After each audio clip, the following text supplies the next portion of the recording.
Friends, welcome to Biology Made Easy. Today in this video, we'll discuss the different conditions of Androecium first.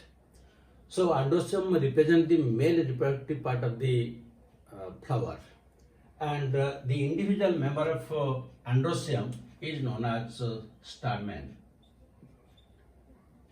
Now each stamen has one stalk-like structure which is known as filament.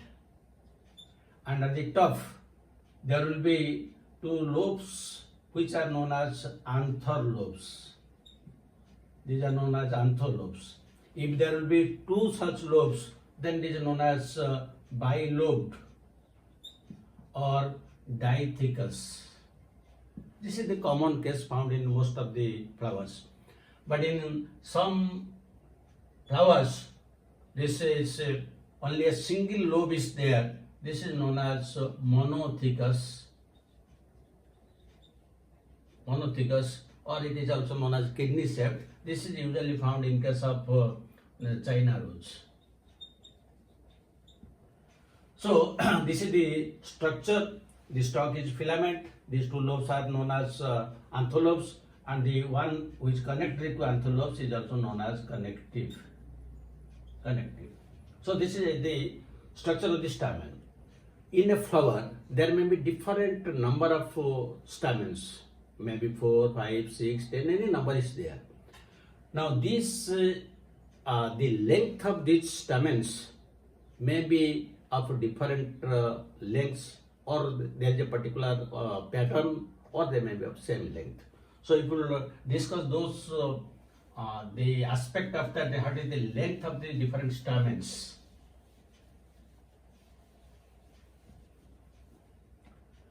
The length of stamens, they may be equal or they may be unequal. So one condition is heterostemony. That means the stamens are of different length. Stamens are of different length,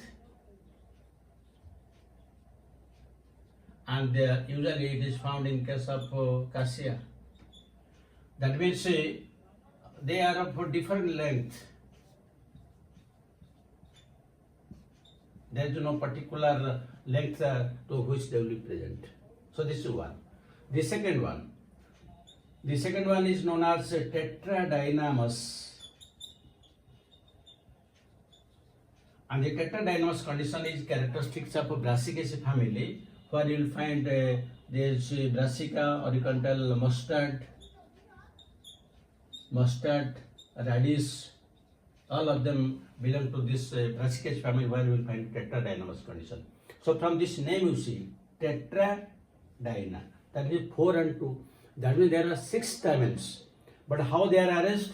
They are arranged in such a way that the 4 which are present toward the inner side, they are bigger in size, and those which are present toward the outer side, they are smaller in size. That means the 4 out of the 6 stamens, the inner 4 are longer and the outer 2 are shorter. This is known as tetradyna, 4 plus 2.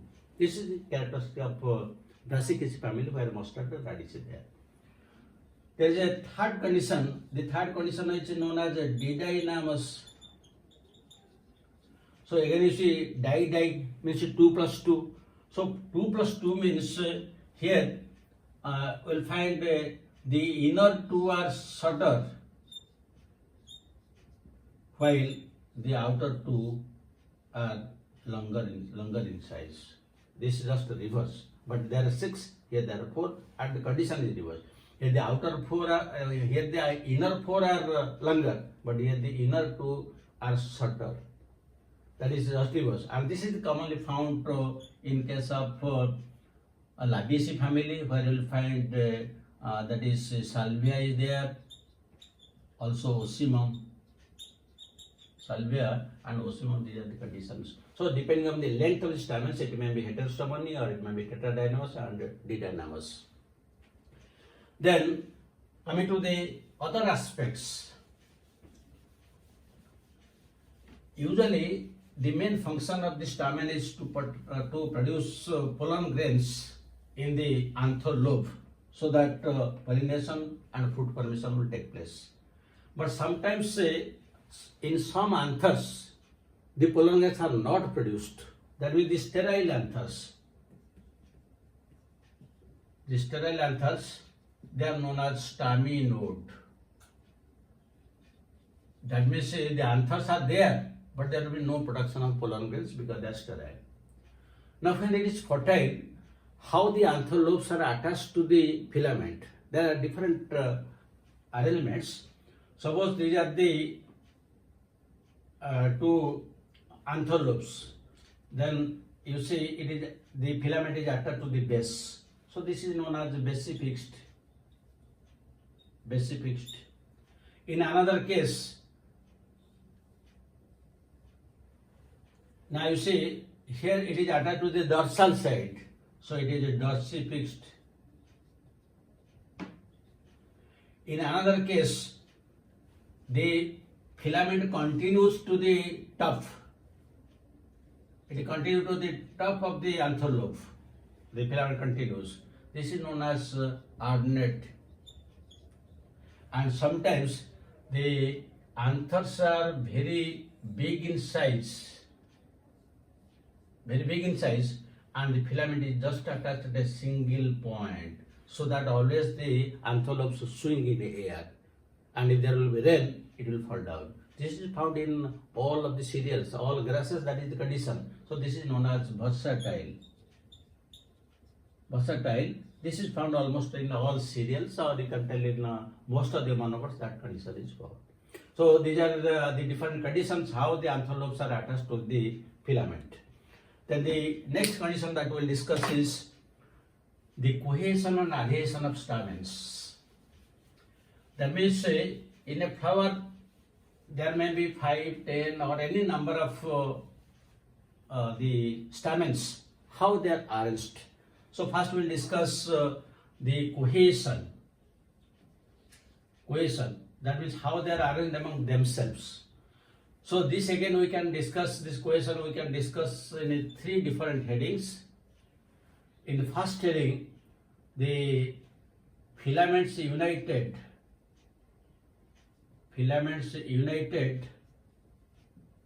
but anthers free. In the second condition, the anthers united but filaments free. And the third condition will discuss both anthers and filaments are united. These are the 3 conditions. So let us discuss. The first, filaments are united but anthers are free. Under this again 3 conditions are coming. Number 1 is monadelphous.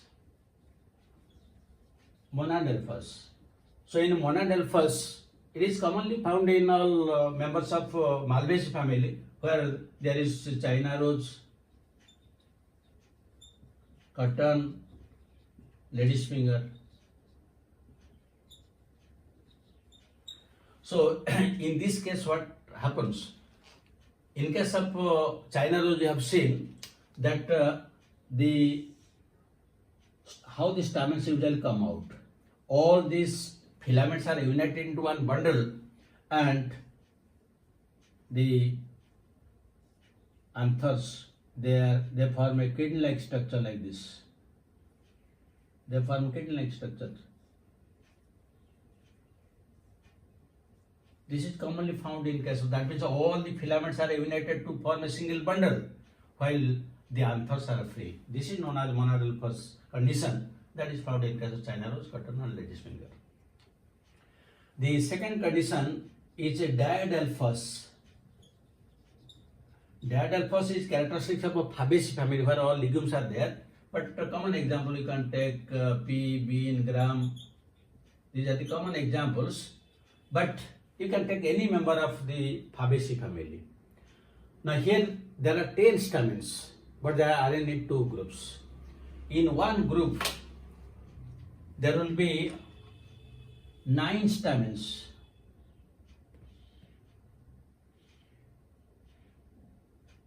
Now here there will be 9 stamens. 1, 2, 3, 4, 5, 6, 7, 8, 9.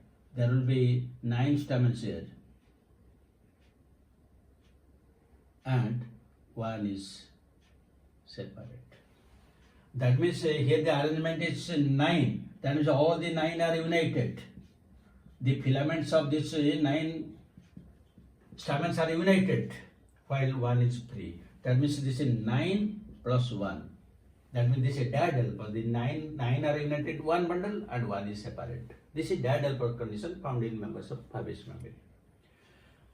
Then the third condition. The third condition is usually polyadelphous.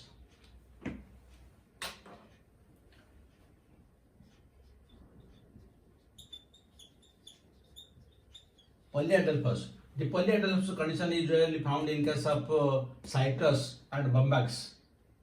The example is citrus and another is bombax. In this case, all the stamens, they are united into different groups. That means, so this is one group and the anthers are free. Then this is another group, the anthers are free. This is another group and the anthers are free. This is polyadelphous. This is the polyadelphous condition. So in these 3 cases, monodelphous, diadelphous and polyadelphous, the filaments are united into different bundles, either into one bundle or in 2 bundles or into different bundles according to monodelphous, diadelphous and polyadelphous. But the anthers are completely free.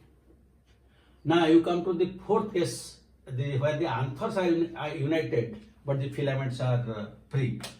That is commonly the characteristic of Asteraceae family, where the common examples are sunflower and marigold. So in that case,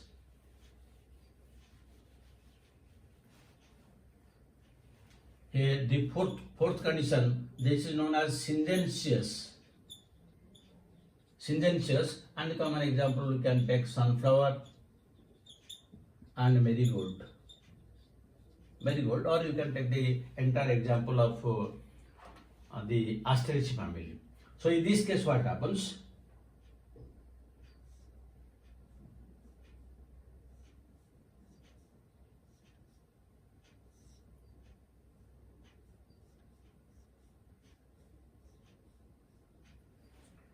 Now see, there are 5 anthers are there, and all the 5 anthers are united, but the filaments are free. Just reverse. Here the anthers are united in one bundle, but the filaments are free. This is known as syngensious condition, characteristics of Asteraceae family, to which sunflower and marigold comes. Then the last one is both anthers and filaments are united.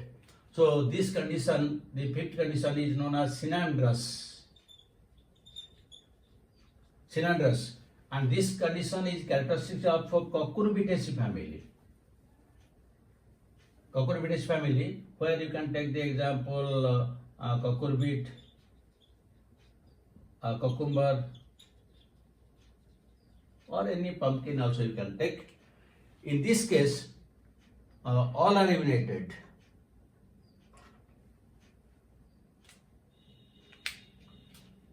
That means the entire stamen and filaments are united like this.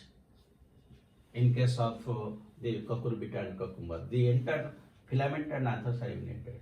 So you see, this is monodelphous condition found characteristic of Malvaceae family, where China rose cotton they are coming. This is the diadelphous condition, 9 plus 1 arrangement, characteristic of Fabaceae family, where pea, bean, gram are coming. This is polyadelphous condition found in case of citrus and bombax. And this is syngensious condition, where the anthers are united but filaments are free. And in this condition, cylindrous condition found in Cucurbita cucumber or in all members of a Cucurbitaceae family. Both filaments and anthers are united. So here all the anthers are united among themselves. This is known as cohesion. But what is adhesion? In case of adhesion, the stamens are united either with the sepals or to the tepals in case of a perianth. So that is known as adhesion of stamens. Adhesion. In adhesion there are two conditions. One is the epipetalous. Epipetalous. And epipetalous means the petals are united. Petals united with stamens. And this is the characteristic of family Solanaceae, which is there in the course. That means brinjal, tomato, potato, tobacco, all this they belong to this. Example, solanum. In solanum, both brinjal and coming potato, tomato, tobacco, all are coming under this category. So in this case, what happens? Suppose this is one petal and the stamen is completely attached to it. The stamen is completely attached as if it has been placed there with some gum, and if you take it out, the petal will be broken. So tightly attached, it becomes a part of the petal. So this is epipetalous. And the other condition is epiphyllous. Epiphyllous, where stamens are united with tepals, and this is commonly found in case of Liliaceae family, where there is lily, turnip, same condition. It is attached with the tepals. So this is about the cohesion and adhesion of stamens. Then the next aspect that we will discuss is about the gynoecium, that is the fourth hole or the female reproductive part of the flower.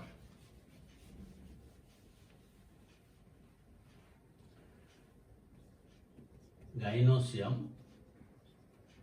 So it is the fourth hole and it represents the female reproductive part, and the individual member of the gynoecium is known as carpel.